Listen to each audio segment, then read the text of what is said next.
इस YouTube channel में आप सभी दर्शकों श्रोताओं का बहुत बहुत स्वागत है। आज हम लोग चर्चा करने जा रहे हैं कि असाइनमेंट कैसे लिखना है और असाइनमेंट को कैसे हम अच्छा बना सकते हैं, कैसे प्रभावकारी बना सकते हैं। असाइनमेंट कैसे लिखा जाए जिससे कि महाविद्यालय से दिया जाने वाला या जिस क्षेत्र से आप जुड़े हैं उस विभाग से दिया जाने वाला जो असाइनमेंट होता है वह कैसे लिखें कि वह अच्छा अंक आपको दिला सकता है, कैसे एक प्रभावकारी असाइनमेंट लिखें। इन सब बातों को विशेष करके ध्यान दे करके आज हम लोग इस पर चर्चा करने जा रहे हैं और आगे उसमें जो हमारे लिखने की प्रक्रिया है उसमें सुधार करेंगे। और यदि अच्छा आप लिख सकते हैं तो मैं जो बता रहा हूँ आप उससे भी बेहतर लिख सकते हैं। ऐसा ये मैं नहीं कह सकता कि मेरे द्वारा बताया जाने वाला यह जो प्रयोग है, उपाय है, माध्यम है, वह वन ऑफ द बेस्ट है। आप इससे बेस्ट कर सकते हैं। मेरा एक शिक्षक होने के नाते प्रयास है कि आपको बताएं कि एक आप अच्छा असाइनमेंट कैसे लिख करके प्रस्तुत करेंगे जिससे कि आपकी मार्किंग अच्छी होगी और आप एक अच्छे अंक पा करके एक अच्छे शिक्षक बनेंगे। क्योंकि यह जो आज का वीडियो है मुख्य रूप से बीएड डीएलएड के वैसे छात्र छात्रा जो कि आप एक पोर्शन में थ्योरी का पेपर लिखते हैं खुद ब खुद और दूसरा जो पोर्शन होता है, पार्ट होता है जिसमें आपको महाविद्यालय या विद्यालय या जो कुछ भी आपका संस्थान है वहाँ से असाइनमेंट के मार्क्स मिलते हैं और आपका रिजल्ट अच्छा होता है। इस मामला में आपके जो असाइनमेंट के मार्क्स होते हैं वो टोटली आपके उस कॉलेज के जो टीचर हैं, आपके जो विषय के जानकार हैं, टीचर हैं जिन्होंने यह क्वेश्चन दिया हुआ है या देते हैं, उन्हीं के द्वारा इसकी ज़्यादातर चांसेस रहते हैं कि जांच होती है। और आप कैसे एक क्वालिटी बेस्ड असाइनमेंट लिखिए जिससे कि आपका मार्क्स अच्छा उठ सकता है। तो इसके लिए जब हम लिखने जाते हैं तो सबसे पहले हमें इस बात का ध्यान रखना होता है कि जो हम असाइनमेंट लिखेंगे उसमें एक ऐसा फ्रेमवर्क पेपर होना चाहिए जिसमें उस कॉलेज के बारे में डिटेल्स, ऊपर में कॉलेज का एड्रेस हो, उसके बाद क्या है वो कॉलेज, कैसे कहाँ क्या है उसके बारे में डिटेल्स होना चाहिए। उसके बाद उसमें सेशन होना चाहिए कि कहाँ कैसे क्या है और किस विषय से संबंधित है, इस तरीके से आप देंगे। इसमें एक और कॉलम यहाँ पर हो सकता है कि आप इसमें दें कि आपको यहाँ पर मार्क्स कौन कौन से होंगे, कैसे होंगे, क्या है, कैसे हैं, ये सब चीज़ों को भी यहाँ पर आपको बताया जाएगा कि आपको कैसे इसमें मार्क्स अच्छे लाने हैं। जैसे कि मान लीजिए कि यहाँ आप लिखेंगे टोटल मार्क्स,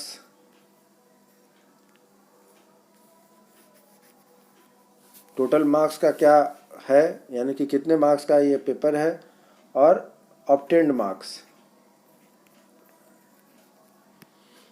मार्क्स अर्थात इसका जो फर्स्ट पेज बन करके तैयार होता है उसमें एक कॉलम आप और जोड़ लीजिएगा। यहाँ पर स्पष्ट हो जाएगा कि हाँ भाई चलिए जो फ्रेम हमने तैयार किया कि कैसे एक अच्छा सा असाइनमेंट बनाया जा सकता है। तो इसके लिए आपको मैंने बताया कि पहले कॉलेज का नाम लिखिए, उसका एड्रेस लिखिए, फिर अपना जो सेशन है उसका नाम लिखिए, कोर्स असाइनमेंट ऑन किस पर बना रहे हैं, सब्जेक्ट कोड रहेगा, सब्जेक्ट नेम रहेगा, और इसके नीचे में जो है कि आप एक कॉलम जैसा कि मैंने अभी बताया आपको इसमें लिखिएगा कि हम जो यह बना रहे हैं अर्थात जो आपकी मार्किंग की है कि इधर में आप लेफ़्ट साइड में लिखिएगा एक कॉलम और इसमें बढ़ाया जा सकता है फुल मार्क्स अर्थात कितने नंबर का ये असाइनमेंट हो रहा है। यदि जैसे कि यहाँ CC1 की मैं बात कर रहा हूँ तो इसमें आप 20 नंबर के ये असाइनमेंट होते हैं और 80 मार्क्स आप थ्योरी में लिखते हैं और 20 मार्क्स जो होते हैं वो आपके असाइनमेंट के होते हैं और 80 मार्क्स जो आप थ्योरी में लिखते हैं वो होते हैं। कुल मिलाकर के 100 मार्क्स का यह पेपर तैयार होता है। इसी तरीके से डीएलएड में भी यदि आप पेपर लिख रहे हैं तो इस चीज़ का ध्यान रखेंगे जैसा कि मैंने ऊपर में बताया कि आप किस तरीके से एक अपना असाइनमेंट का page, first page, front page तैयार करेंगे जो कि काफ़ी आकर्षक होना चाहिए। सबसे पहली बात होती है कि आकर्षक होना चाहिए जिससे कि टीचर को आपके मैटर जो है उस पर ध्यान आकृष्ट हो कि कैसे हमें क्या करना है। ठीक है, उसके बाद बात आती है कि किन किन मुख्य बातों को हमें ध्यान रखना है जिसका मैं ऊपर में एक एक करके अभी चर्चा करूंगा आपके साथ, एक एक स्टेप डिस्कशन करूंगा जिससे कि आप अच्छा असाइनमेंट कैसे लिख सकते हैं इस पर आपका मैटर या कन्फ्यूजन जो भी है वो क्लियर हो जाएगा। पहली बात तो यह ध्यान रखना है कि यह जो हम लोग असाइनमेंट लिखने जा रहे हैं वह असाइनमेंट लिखावट आपकी स्पष्ट हो, साफ साफ लिखें। बहुत ऐसे स्टूडेंट्स होते हैं, इतनी राइटिंग उनकी पुअर होती है कि उनकी लिखावट वो खुद ही पढ़ सकते हैं। तो कृपया करके, आप टीचर बनने जा रहे हैं, आगे आने वाले समय में आप शिक्षक बनेंगे, उसी की यह एक तैयारी है कि असाइनमेंट कैसे लिखना है, परीक्षा कैसे लिखना है, प्रैक्टिकल फाइल कैसे तैयार करनी है। उसी की एक कड़ी है जिसमें कि असाइनमेंट लिखना होता है। तो आप अपनी लिखावट को जितना अच्छा लिख सकते हैं लिखने का प्रयास करें, क्योंकि आप अच्छा लिखेंगे तभी एक स्टूडेंट भी आपसे अच्छा सीखेगा और आपसे लिखने का प्रयास करेगा, जो आप बताएंगे उससे बेहतर करने का प्रयास करेगा। दूसरा है कि आपकी लिखावट स्पष्ट होनी चाहिए। स्पष्ट इसलिए होनी चाहिए कि आपकी कॉपी टीचर के पास जब होती है तो उस समय हमेशा आप टीचर के साथ खड़े नहीं होते हैं, क्योंकि आप कॉपी जमा करके चले आते हैं, असाइनमेंट मटेरियल जमा करके चले आते हैं, या फिर परीक्षा की कॉपी लिख करके चले आते हैं, और वो परीक्षा की कॉपी टीचर जब चेक करते हैं और उन्हें आपकी लिखावट स्पष्ट नहीं होती है, सुंदर नहीं लगती है, और वैसी स्थिति में अच्छी नहीं होगी आपकी लिखावट, तो वहाँ पर टीचर आपके मार्क्स कम कर देते हैं, नंबर काट लेते हैं। तो आपका पूरा प्रयास, मेहनत बेकार चला जाता है। तो इसलिए हमें सबसे पहले असाइनमेंट लिखना हो या फाइनल परीक्षा लिखनी हो, हर परिस्थिति में इस बात का ध्यान रखना है कि लिखावट अच्छी हो, स्पष्ट हो, सुंदर हो। इस बात का हमें ध्यान रखना होता है। उसके बाद जो मुख्य बातें होती हैं वह होती है कि प्रस्तुतिकरण कैसी हो, तो वह आकर्षक होनी चाहिए। प्रस्तुतिकरण से अभिप्राय यह है कि बहुत सारे बच्चे पेज को लेकर के ज़्यादा चिंतित रहते हैं कि सर किस तरीके का हम पेज का प्रयोग करें, प्लेन पेपर करें, रूल शीट करें, या कैसा पेपर का प्रयोग करें जिससे कि हमारी असाइनमेंट अच्छी लिखी जा सके। इस पर क्लियर नहीं हो पाता है। तो मेरा अपना मानना है कि जिनकी राइटिंग अच्छी होती है, जो सीधा लाइन में लिख सकते हैं, उन्हें यदि असाइनमेंट लिखने में A4 साइज वाली पेज का प्रयोग करते हैं तो ज़्यादा खूबसूरत होता है। आप उसके बॉर्डर को भी अच्छा से बना सकते हैं, या प्रिंटेड लेकर के भी उस पर लिख सकते हैं, या फिर इंटरलिफ वाली जो सिंगल लाइन की पेज होती है, जैसा कि ऊपर मैंने अभी बताया हुआ है, फिर आगे भी बताएंगे, उस तरीके के यदि पेपर आपके पास हो तो उस पेपर में भी आप असाइनमेंट लिखेंगे तो बहुत खूबसूरत होगा, बहुत अच्छा होगा, आकर्षक होगा। और इस तरीके से क्या होता है कि आपकी जो प्रस्तुति होगी, अब विषय वस्तु की बात आती है कि विषय वस्तु कैसे शुरू करना है। तो विषय वस्तु को शुरू करने से पहले कुछ और बातें मुख्य रूप से ध्यान देनी है। वह यह है कि इसमें करना क्या होगा, तो आप कलरफुल मार्कर्स का प्रयोग करें, कलरफुल पेन का प्रयोग करें, स्केच का करें, हाइलाइटर का करें, या ये सभी साधन को आप रखें। जैसे आपकी असाइनमेंट आकर्षक होगी, वैसे शिक्षक आपके जो जांच करने वाले हैं और वे शिक्षक आपको अच्छे मार्क्स देते हैं। उसके बाद बारी आती है कि प्रश्नों को किस प्रकार से लिखना है। तो प्रश्नों को लिखते समय किसी विशेष प्रकार के इंक पेन का प्रयोग करना है। विशेष प्रकार के इंक पेन से अभिप्राय यहाँ यह है कि सामान्यतः लिखने के लिए हम क्या करते हैं कि ब्लू पेन इंक पेन या फिर ब्लैक इंक पेन का प्रयोग करते हैं। तो ऑफिशियली कोई भी मैटर को लिखने के लिए ब्लू और ब्लैक, यही 2 कलर के पेनों का प्रयोग किया जाता है। इसके अतिरिक्त ग्रीन पेन और रेड पेन जो होते हैं उसका ऑफिशियली हम लोग यूज़ बहुत कम करते हैं। और जहाँ कहीं भी परीक्षा लिखना है, असाइनमेंट लिखना है, या कोई राइटिंग मटेरियल देना होता है तो वहाँ पर हम लोग इन्हीं 2 कलर के पेन का प्रयोग करते हैं। इसीलिए यहाँ जो चौथी बात कही जा रही है वह है कि विशेष प्रकार के पेन का प्रयोग करना है। आप यदि पेन का 2 कलर के पेन का प्रयोग करना चाहते हैं तो और अच्छी बात है, लेकिन टॉपिक वाइज यदि आप चेंज कर लेते हैं उसका तो और भी बहुत खूबसूरत हो जाएगा। जैसे मान लीजिए कि कहीं पर आपको असाइनमेंट लिखने मिलता है कि आपको वहाँ पर अंतर स्पष्ट कर, कि यदि वहाँ पर कुछ ऐसे प्रश्न हैं जहाँ पर कि आपको अंतर स्पष्ट करना है, तो अंतर स्पष्ट करने के लिए क्या करेंगे कि हम वहाँ पर एक सांकेतिक रूप में जिन 2 टॉपिक पर हमें अंतर अगर स्पष्ट करना है तो एक को ब्लू से लिखेंगे, दूसरे को ब्लैक पेन से लिखेंगे। और इस तरीके से क्या होगा, स्पष्ट हो जाएगा कि यहाँ पर 2 तरह के पेन का प्रयोग किया गया है, 2 इंक के पेन का प्रयोग किया गया है, अर्थात यहाँ कुछ विशेष बातें हैं। इसी प्रकार से और भी बातें हैं कि आप कलरफुल पेन का प्रयोग भी इसीलिए करते हैं ताकि आपकी कॉपी आकर्षक लिखी गई हो, और उसको जो कॉपी जांच करने वाले टीचर हैं, वीक्षक हैं, उनको आपकी कॉपी में आकर्षण लगे। आप जानते हैं कि दुनिया आकर्षण के प्रति आकर्षित होती है, तो आपकी कॉपी खूबसूरत होनी चाहिए। पहली तो देखने में खूबसूरत हो, उसके बाद जब लिखने की बारी आती है तो आप कोशिश करें कि स्टेप बाय स्टेप जिस तरीके का आप मैटर को लिखते हैं वहाँ पर यदि उसके अनुसार यदि आप कलरफुल पेन हो या मार्कर हो या जो भी आप इंडिकेटर के तौर पर रखे हैं तो उनका प्रयोग करिए, तो वह काफ़ी अच्छा होगा। जैसे कि मान लीजिए कि किसी प्रश्न का उत्तर आपको शुरू करना है और वैसी स्थिति में आपका पहला हेडिंग होता है परिचय, तो परिचय के लिए आप एक विशेष तरह के कलम का प्रयोग, इंक का वाले कलम का प्रयोग करें, मार्कर का प्रयोग करें, जिससे कि पता चले कि यह पेन से जो लिखा गया है यह केवल परिचय के लिए लिखा गया है। उसके बाद मान लीजिए कि परिचय के बाद परिभाषा देते हैं, अर्थ स्पष्ट करते हैं, अपना मंतव्य देते हैं या उसके और भी टॉपिक मेरिट डिमेरिट देते हैं, सिद्धांत देते हैं। तो हर एक टॉपिक को जब अलग अलग कलर से अट्रैक्टिव बना करके डेकोरेट करके आप दीजिएगा तो वैसी स्थिति में आपकी कॉपी जो होगी बहुत ही आकर्षक लगेगी और टीचर को अनायास ही आपके कॉपी के प्रति आकर्षण बढ़ेगा और आपकी कॉपी में अच्छे मार्क्स आएंगे।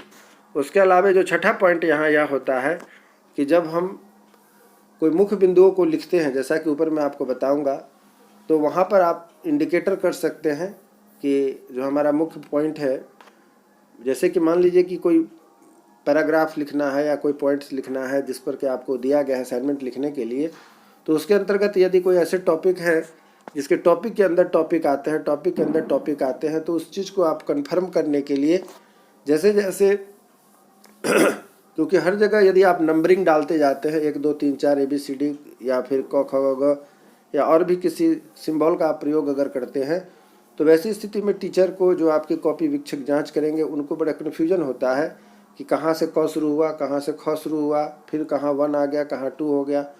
तो इन सब चीज़ों से बचने के लिए बीच बीच में आप दिए गए चिन्ह का भी प्रयोग कर सकते हैं। और इस तरीके से क्या है कि आप उस तरीके का जब चिन्ह का प्रयोग करेंगे तो इससे भी क्या है कि आपकी कॉपी थोड़ी आकर्षक लगेगी, थोड़ी दूसरे स्टूडेंट्स की तुलना में वह कॉपी डिफरेंट लगेगी, आकर्षक लगेगी और आपकी कॉपी अनायास ही आपके वीक्षक की नज़र में आकर्षक लगेगी। तो निश्चित है कि आपको अच्छे मार्क्स दिखेंगे। दूसरी बात यहाँ निकल करके और आती है कि मटेरियल, जो भीतर का मैटर है, वह भी बहुत महत्वपूर्ण होना आवश्यक है।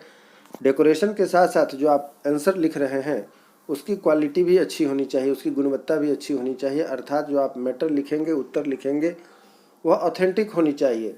दिए गए प्रश्न से बिल्कुल उससे लगे कि हाँ, इस प्रश्न के जो अभिपूर्ति है उसको किया गया है। ऐसा नहीं कि प्रश्न कुछ और पूछ रहा है और आंसर आप कुछ और दे रहे हैं, तो वैसी स्थिति में आपकी कॉपी कितनी भी आकर्षक होगी तो वहाँ नंबर उठने की संभावना कम होती है। तो ऐसी स्थिति में इस बात का ध्यान रखना चाहिए कि विषय वस्तु निश्चित रूप से क्वेश्चन के इर्द गिर्द होना चाहिए। और जब ऐसी वस्तु को और जब आप ऐसे आंसर को लिखते हैं तो फिर वैसी स्थिति में आपकी उत्तर बहुत संतुलित होती है, आपके मार्क्स भी बहुत अच्छे उठते हैं। इस बात का हमें ध्यान रखना चाहिए। अगली बात जो 8वीं पॉइंट है, 7वें पॉइंट है कि असाइनमेंट बनाते समय प्रयास ऐसा हो कि कई तरह के संवाद को प्रकट करता हो। अर्थात जो आप उत्तर लिख रहे हैं वह ऐसा होना चाहिए कि कहीं ना कहीं उसको पढ़ने के बाद उस विषय वस्तु को स्पष्ट हो कि जो आपसे प्रश्न पूछा गया था वह इसमें निकल रहा है। ऐसा नहीं कि आप इधर उधर की बात बना करके 2 पेज 3 पेज 4 पेज पता नहीं कितना इच्छा है अपना लिखे जा रहे हैं। और स्थिति यह आती है कि जब पढ़ा जाता है कि उसके अंदर की विषय वस्तु क्या है, तो वैसी स्थिति में आपका आंसर सही नहीं होने पर आप बहुत अच्छा भी लिखेंगे तो फिर वह शिक्षक या वीक्षक जो वहाँ होते हैं वह उतना अच्छा मार्किंग नहीं कर पाएंगे। इसी तरीके से 8वां जो टॉपिक है वह है सांकेतिक भाषा का प्रयोग करना। जैसे कि कोशिश यह रहना चाहिए कि बहुत ज़्यादा असाइनमेंट में हम लोग ना लिखें, बहुत ज़्यादा मात्रा में लेंदी न बना करके लिखें, बशर्ते कि प्रयास यह हो कि हम जो लिखें वह टू द पॉइंट लिखें। कम से कम शब्दों में कैसे हम अधिक से अधिक बातों को कह सकते हैं, इस तरीके का प्रयोग करना चाहिए। इससे आपकी जो असाइनमेंट होगी वह खूबसूरत लगने के साथ साथ प्रभावकारी भी होगी। तो इस बात का हमें ध्यान रखना है कि कैसे हम असाइनमेंट बनाएं। तो उसके लिए क्या करना होता है, तो उसके लिए जो आप उत्तर लिख रहे हैं असाइनमेंट का, उसमें आप ध्यान रखेंगे कि कैसे हमको लिखना है। तो जैसे कि चित्र बना देंगे, अगर आप उसमें चित्र बना सकते हैं तो चित्र बना दीजिएगा। ऐसा कोई आंसर है जहाँ पर चित्र बनाने की आवश्यकता है तो चित्र बनाइएगा। वहाँ यदि कुछ ऐसा आंसर है जो कि टेबल के रूप में या सारणी के रूप में दी जा सकती है, तालिका के रूप में दी जा सकती है, तो उसको दे दीजिएगा। या फिर डायग्राम बना करके दिया जाना है तो उसको दे दीजिए। टेबल दिया जा सकता है, कुछ कोटेशन दिया जा सकता है अपने जो टॉपिक है उसके आखिरी में, समाप्ति के समय में। और इस तरीके से क्या है कि हम अपने जो असाइनमेंट है उसको ज़्यादा ही प्रभावी बना करके अपने टीचर के सामने, शिक्षक के सामने हम रख सकते हैं। और यह जो हमारा आंसर होगा बहुत ही आकर्षक होगा। और जो सबसे महत्वपूर्ण बात यह होती है कि उत्तर जो हम लिख रहे होते हैं, अंत में यदि हम निष्कर्ष देते हैं, जो कि पूरा उत्तर को यदि शिक्षक नहीं पढ़ पा रहे हैं या किसी कारणवश यदि लेंदी हमारा आंसर हो रहा है, तो उसका कंक्लूजन यदि हम 5 से 7 लाइन में अगर लास्ट में लिखते हैं, तो इससे शिक्षक या शिक्षक या जो कोई भी आपकी कॉपी को जांच कर रहे हैं तो उन्हें आपकी कॉपी में एक अलग सी क्वालिटी लगती है और वह काफ़ी आकर्षक होती है। और इस तरह की कॉपी को सभी टीचर या जो भी इस तरीके से आपकी कॉपी को जांच करने वाले शिक्षक लगे होते हैं, वह काफ़ी प्रभावित करती है और उसमें अच्छे मार्क्स मिलते हैं। तो जो आप हमारे श्रोता हैं, दर्शक हैं, उनको हमने प्रयास किया है कि कैसे अच्छा असाइनमेंट लिखा जाए, इसका एक मार्गदर्शन करने का। लेकिन यह कोई गारंटी नहीं है, यह ना कोई सर्टिफिकेट है कि मैंने जो बताया है आप उसी अनुरूप लिखें। इससे बेहतर भी आप लिख सकते हैं, क्योंकि मार्क्स पाना आपका अधिकार है। मार्क्स पाने के लिए आप जो भी बेहतर तरीका अप्लाई कर सकते हैं, उपाय कर सकते हैं, उसको करने के लिए आप स्वतंत्र होते हैं, जिससे कि आपके अंक अच्छे आए। क्योंकि आप अच्छे अंक के लिए ही पढ़ाई करते हैं और अच्छा अंक आने से फिर आपका क्या है कि आगे क्या होना है भविष्य, वो आप खुद बेहतर समझते हैं। क्योंकि आप उसकी तैयारी कर रहे हैं और आपको अच्छे मार्क्स चाहिए, तो आप उसके लिए बेहतर असाइनमेंट लिख रहे हैं। तो यह थे टिप्स, ये छोटे छोटे टिप्स थे जिन्हें आप ध्यान में रख करके न केवल बीएड और डीएलएड के असाइनमेंट को अच्छे तरीके से लिख सकते हैं, बल्कि और भी अन्य किसी क्षेत्र में आप असाइनमेंट बना रहे हैं, लिख रहे हैं या किसी का मार्गदर्शन कर रहे हैं, तो वहाँ पर एक अच्छा असाइनमेंट बनाने में आप सहयोग कर सकते हैं और एक अच्छा असाइनमेंट बना करके अपने संस्थान को अपने बारे में पुटअप कर सकते हैं। अब मैं थोड़ा सा आपका गाइडलाइन सहयोग करना चाहता हूँ कि कैसे क्वेश्चन लिखा जाए जिससे कि हमारा जो यह आंसर हो काफ़ी प्रभावकारी हो और हमारे अच्छे अंक आए, मार्क्स आए। इसके लिए मैंने उदाहरण के तौर पर आप ही के जैसे कुछ विद्यार्थी हैं जिनका कि प्रयास अच्छा रहा था, उसका मैं सैंपल के रूप पर आपके सामने लेकर के उपस्थित हुआ हूँ। तो यहाँ जो आप एक देख रहे हैं, यह क्या है कि महाविद्यालय का परिचय संबंधित फर्स्ट पेज है। उसके बाद इस तरीके से आप देख रहे हैं कि उसका पूरा डिटेल्स है, सेशन है, असाइनमेंट ऑन किस विषय पर लिखा गया है, ये सभी है। जैसा कि मैंने अभी आपको बताया था पीछे, इसमें आप यह लिखेंगे कि यह जो विषय है, अर्थात जैसे मान लीजिए कि C1 के बारे में हम लोग चर्चा कर रहे हैं, तो कितने मार्क्स का यह C1 का पेपर है और उसमें कितने मार्क्स ऑब्टेंट हुए हैं या होंगे, उसके लिए भी यहाँ पर आप चाहें तो लेफ्ट साइड में उसका सीट बना करके डाल देंगे, स्पेस बना के डाल देंगे, तो टीचर को आसानी होगी मार्किंग करने में। चलिए आगे बढ़ते हैं। अब आगे हमारा जो ये है, इसमें एक चीज़ और डालिएगा कि कैसे अपना सबमिटेड बाई नेम रहेगा, roll number, registration number, course और यूनिवर्सिटी रोल नंबर डालिएगा। क्योंकि यह जो यूनिवर्सिटी नंबर शायद ना मिला हो तो आप कॉलेज का भी रोल नंबर डाल सकते हैं, लेकिन रजिस्ट्रेशन नंबर मिल जाता है तो अच्छी बात है। और इस तरीके से आप अपना डिटेल्स डालेंगे, डेट डालेंगे, टॉपिक डालेंगे, सबमिशन डालेंगे। अब आगे बढ़ते हैं। कुछ उदाहरण जो बनाए हुए आपके सामने मैं प्रस्तुत कर रहा हूँ। आप जैसे ही किसी छात्र ने बनाया है, मुझे लगा कि आपको उदाहरण के तौर पर इसे दिखाया जाए, इसीलिए मैंने इसे आपके सामने प्रस्तुत किया है। जैसे मान लीजिए कि यहाँ पर एक प्रश्न है कि कोल्हन वर्ग के नैतिक विकास के सिद्धांत का वर्णन करें। तो कोल्हन वर्ग के नैतिक विकास के सिद्धांत का वर्णन करें, तो आप देख रहे हैं कि यह क्वेश्चन है। क्वेश्चन को इसने एक अलग कलर से रंगा हुआ है। इस अलग कलर से रंगने का अभिप्राय यह है कि यह अट्रैक्ट करता है। पहले तो यह डिफरेंट है क्योंकि राइटिंग हमारी ब्लू या ब्लैक पेन से लिखनी है, और यहाँ जो है कि इसका जो क्वेश्चन है वह जब अंडरलाइन कर दिया गया है किसी कलरफुल पेन के द्वारा, तो इससे पता चलता है कि यह क्या है, जो लिखी हुई मैटर है उससे थोड़ा हट के, अर्थात हम लोगों को यह ध्यान आकृष्ट करने के लिए मजबूर करता है कि आखिर क्या है।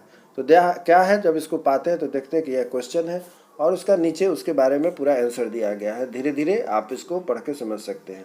उसके बाद जैसा कि इसमें दिखाया गया है कि पियाजे ने अपने सिद्धांत से बने बच्चों के प्रक्रियाओं के विश्लेषण पर प्रकाश डाले, जबकि कोहलनबर्ग ने इस सिद्धांत में अपने बच्चों के नैतिक निर्णयों पर प्रकाश डाले। अब देखिए यहाँ पर पियाजे ने और कोहलनबर्ग ने, इन दोनों के बीच में कैसा क्या था उसके ऊपर में यहाँ क्लियर कर दिया गया है। पियाजे के समान कोहलनबर्ग भी बच्चों के काल्पनिक कथाएं सुना करके, जिसमें नैतिक समस्याएं सम्मिलित है, इनमें से संबोधित प्रश्नों का विश्लेषण कर इस प्रकार से सिद्धांत का विकास किया। अब इस तरीके से करने के बाद आगे बात आती है कि कोहलनबर्ग की नैतिकता का कौन कौन सा स्तर है। तो मेरे जो कहने का अभिप्राय है, मैं आपको पूरा पढ़ाने नहीं जा रहा हूँ, मेरा है अभिप्राय यह कि कैसे अच्छे असाइनमेंट लिखी जाएगी, उस पर मैं आपको फोकस करने के लिए यह जो सैंपल है जो किसी स्टूडेंट ने आप ही लोगों की तरह दिया हुआ है, जमा किया हुआ है, जो आपके सामने प्रस्तुत किया जा रहा है। अब यहाँ मुख्य बात है कि कोहलनबर्ग के 3 सिद्धांत जो थे, यहाँ आप देखेंगे कि इंडिकेट करके दिया गया है। पहला है कि रूढ़िगत नैतिकता का स्तर, तो इसको मोटे पेन से अंडरलाइन किया गया है, जिससे ध्यान आकृष्ट होता है कि आखिर कुछ बात है इसमें। ऊपर में लिखा है इन्होंने कि 3 स्तर हैं 3 स्तर है, जिस पर कि यहाँ आप देख रहे हैं, पहला रूढ़िगत नैतिकता का स्तर, दूसरा है कि रूढ़िगत नैतिकता का स्तर, तीसरा होता है वह है कि उत्तर रूढ़िगत नैतिकता। इससे स्पष्ट हो गया कि 3 ऐसे हैं जिस पर कि ध्यान चला जाएगा। तो आप जो ऊपर की बातों को कहना चाह रहे हैं यहाँ पर, इस तरीके से फटाफट इस पर ध्यान चला जाता है। फिर इसी प्रकार से आगे जब टॉपिक उन्होंने चेंज किया, दंड और आज्ञाकारिता का उल्लेख किया, तो उसके बारे में इन्होंने फिर दूसरे कलर के पेन का प्रयोग किया है। साधनात्मक सापेक्षतावादी उन्मुखता के ऊपर ध्यान दिया, तो इसमें फिर कलर का इन्होंने चेंज कर दिया। फिर इसी प्रकार से रूढ़िगत नैतिकता का स्तर इन्होंने जो दिया है, इसको इन्होंने चेंज कर दिया। तो इस तरीके से क्या है कि फिर यहाँ पर आप देख रहे हैं कि क्वेश्चन है किशोरावस्था को प्रभावित करने वाले कारकों की व्याख्या करें। तो अभिप्राय यह है कि ये सभी बातें जो यहाँ आप देख रहे हैं, ये सभी बातें उन्होंने प्रयोग किया है, जिससे कि इनकी जो यहाँ पर लिखने की तरीके हैं वह आकर्षित कर सके शिक्षक को, वीक्षक को, और अच्छे मार्क्स मिल सके, और इसका प्रयास इनका सार्थक भी रहा है। इसी प्रकार से पुनः देखिए कि किशोरावस्था की परिभाषा यहाँ पर लिखा है, तो इन्होंने अंडरलाइन किया हुआ है। आप चाहेंगे तो इसको कलर और बदल दे सकते हैं, तो और थोड़ा आकर्षक लगेगा। इन्होंने अंडरलाइन किया हुआ है, ऊपर में ब्लू पेन से था, यहाँ पर ब्लैक पेन से किया अंडरलाइन। तो आप चाहें तो इसको और भी कलरफुल या हाइलाइटर का प्रयोग करके, परिभाषा यहाँ से शुरू हो रही है, इसको आप डिफरेंट कर सकते हैं, कलर कर सकते हैं। फिर इसी प्रकार आप देख रहे हैं किशोरावस्था को प्रभावित करने वाले कारक कौन कौन से हैं। अब देखिए कि यहाँ पर इन्होंने दिखाया है कि प्रभावित करने वाले कौन कौन से कारक हैं, तो सबों को यहाँ पर रोमन नंबर में निर्दिष्ट कर दिया है। निर्दिष्ट करने के बाद सबको इन्होंने अंडरलाइन भी किया हुआ है कि कौन कौन से हैं। शारीरिक विकास, मानसिक विकास, व्यवहार की विभिन्नताएं, स्थिरता व समायोजन के अभाव, स्वतंत्रता व विद्रोह की भावना, काम शक्ति की परिपक्वता, समूह का महत्व, इसी तरीके से जो है रुचियों में परिवर्तन की स्थिरता, समाज सेवा की भावना, ईश्वर व धर्म के विश्वास, जीवन दर्शन का निर्माण, अपराध प्रकृति का विकास, स्थिति व महत्व की अभिलाषा तथा व्यवसाय का चुनाव। तो ये जो इन्होंने लगभग 14 पॉइंट दिए हैं, यह बच्चों के अंदर में होने वाले किशोरावस्था में प्रभावित करने वाले ये सभी तत्व हैं। तो इस चीज़ को आप जो देख रहे हैं, इसको इन्होंने अलग अलग तरीके से करके इसको बताया हुआ है, और आप इसको स्पष्ट देख रहे हैं। तो हमारे कहने का अभिप्राय यही है कि आप इसको कलरफुल रंगों का अगर प्रयोग करते हैं, मार्कर का, राइटिंग मटेरियल का प्रयोग करते हैं, तो आकर्षण बनेगा। और साथ ही साथ आपकी विषय वस्तु भी अच्छी होनी चाहिए। और इस चीज़ का ध्यान रखें कि समय सीमा के अंदर इसको बना करके हमें तैयार करना है। समय सीमा से अभिप्राय यह है कि यदि आप बैठे हैं तो ऐसा नहीं कि कोई क्वेश्चन इतना लंबा बना लें कि फिर उसको टीचर या शिक्षक जो है वह करेक्शन करने में सोचने लगे कि भाई इसके अंदर मटेरियल या मैटर है नहीं, अनावश्यक इसमें समय वेस्ट करना है। तो ऐसा, जैसा कि मैंने ऊपर बताया है कि एक सांकेतिक रूप में कम से कम शब्दों में अधिक से अधिक बातों को रखने का प्रयास किया जाए, तो वैसे जो असाइनमेंट होते हैं वह दोनों के लिए आकर्षक होते हैं। शिक्षक, वीक्षक और जो छात्र भी होते हैं उनके लिए भी खुद में अपने आप में एक उदाहरण होता है। और इस तरीके से प्रयास करके एक अच्छा असाइनमेंट आप लिख सकते हैं। और विशेष करके मैं उम्मीद करता हूं कि जो भी आपको मैंने सलाह दिया है वह काफ़ी आपके लिए उपयोगी सिद्ध होगा, क्योंकि बहुत सारे ऐसे स्टूडेंट्स होते हैं जिन्होंने कभी असाइनमेंट नहीं लिखा है, या असाइनमेंट लिखा भी है तो उन्हें पता नहीं होता है कि बीएड में या डीएलएड में कैसे असाइनमेंट लिखने हैं। और वैसी स्थिति में वो परेशान होते रहते हैं और वैसी स्थिति में उनकी समस्या बढ़ जाती है और गलत सलत उल्टा पुल्टा लिख लेते हैं, जिससे उनके मार्क्स नहीं उठते हैं, नहीं अच्छे अंक आते हैं और वे परेशान हो जाते हैं। तो उम्मीद करता हूं कि आप दर्शक और जो छात्र छात्रा हैं उन्हें हमारा यह प्रयास कि असाइनमेंट कैसे लिखें पसंद आया होगा। और यदि आपके पास कोई सुझाव है, जानकारी है जो आप हमारे साथ शेयर करना चाहते हैं, क्योंकि आप हमारे साथ शेयर करेंगे तो वह जो आपके विचार होंगे वह न केवल मेरे साथ जुड़ेंगे बल्कि आपके जैसे और बहुत सारे ऐसे छात्र छात्रा प्रशिक्षु होंगे जिनकी समस्याएं होंगी और वह भी आपके जैसे मन में बहुत सारी बातों को रखे होंगे और उनके भी मन में बहुत सारी बातें होंगे, क्वेश्चन होंगे जो कि हर सेशन में बच्चों के मन में आते हैं। तो आपके माध्यम से अर्थात छात्र छात्राओं के माध्यम से आने वाले जो क्वेश्चन होंगी, क्वेरी होंगी, कमेंट्स होंगे, वह सबका मार्गदर्शन का काम करेगी। तो इसी उम्मीद के साथ कि आप निश्चित रूप से अच्छा लगे तो भी आप कमेंट्स करें, अच्छा ना लगे तो भी कमेंट्स करें। हमारे इस वीडियो में जहाँ पर आपको लगता है कि सलाह दिया जाए कि सर और किस क्षेत्र में कमी रह गई है, जिससे कि आगे आने वाले जो आपके मित्र हैं उनको मैं सुझाव दे सकूं और इससे बेहतर असाइनमेंट वह बना करके अपने आप को बेहतर स्टूडेंट के रूप में साबित कर सके, तो हमारा आपका सबका प्रयास सफल होगा, सार्थक होगा। और फिर से एक नए वीडियो में हमारी आपकी मुलाकात होगी इसी उम्मीद के साथ कि जब तक हमारा अगला वीडियो आता है आप इंतज़ार करें। जब तक हमारा वीडियो आप देख करके संतुष्ट नहीं होते हैं तब तक हमारे इस वीडियो को, इस जो इन्फॉर्मेशन है इसको अधिक से अधिक दोस्तों के साथ लाइक, शेयर और सब्सक्राइब करें। तब तक के लिए, जब तक कि हमारी आपकी दोबारा मुलाकात नहीं होती है। जय हिंद, जय भारत।